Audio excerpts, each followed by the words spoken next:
Bonjour à tous et à toutes, bienvenue dans une nouvelle émission de l'espace entre nous. De l'espace, bien sûr, on va encore en parler et on va être un petit peu chauvin cette fois-ci puisque cette année 2025 célèbre le 50e anniversaire de l'ESA, notre agence spatiale européenne internationale, donc qui regroupe des tas de pays membres pour développer un programme spatial. Les débuts de l'ESA n'ont pas été très faciles. Il y avait 3 pays, dont la France, qui ont tenté de concevoir un lanceur qu'ils baptiseront Europa 1 sur base d'un premier étage conçu dérivé d'un missile britannique. Mais ça n'a pas vraiment fonctionné, même pas du tout. Difficile de concevoir un lanceur avec 3 pays différents, 3 conceptions différentes, 3 cultures différentes. Donc un premier étage britannique, un étage français et un étage italien. Ça n'a pas fonctionné. Europa 1 a explosé en vol à plusieurs reprises. On a décidé de concevoir un nouveau lanceur, passer à une version supérieure, Europa 2.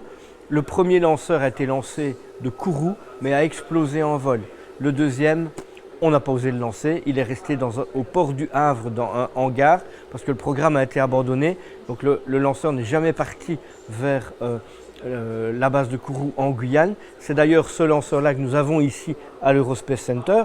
Et c'est l'échec, entre guillemets, parce qu'on a énormément appris, bien entendu, de ce lanceur Europa, qu'on a décidé de concevoir une agence spatiale européenne.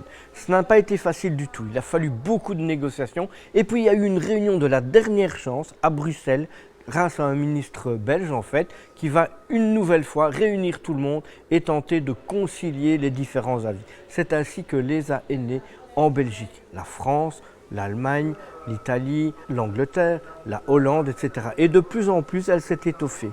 Il y a même un nouveau pays qui a encore été ajouté en début de cette année, c'est la Croatie, début 2025, qui s'est faite membre de l'Agence spatiale européenne.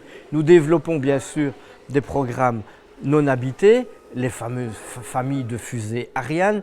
On a commencé avec Ariane 1, lancé de Kourou également, qui a effectué son premier vol le jour de la Noël 1979. Et puis on en est maintenant à la dernière version en date, c'est la version Ariane 6, qui a été déjà lancée à 2 reprises avec grand succès.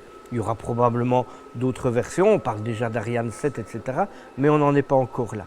Nous avons également nos astronautes européens qui sont réunis dans un corps officiel des astronautes européens. Il y a déjà eu plusieurs sélections. La dernière en date a sélectionné 5 nouveaux astronautes, dont une Française, Sophie Adno, dont un Belge, Raphaël Liégeois, qui devraient effectuer chacun un vol l'année prochaine, en 2026, vers la Station spatiale internationale.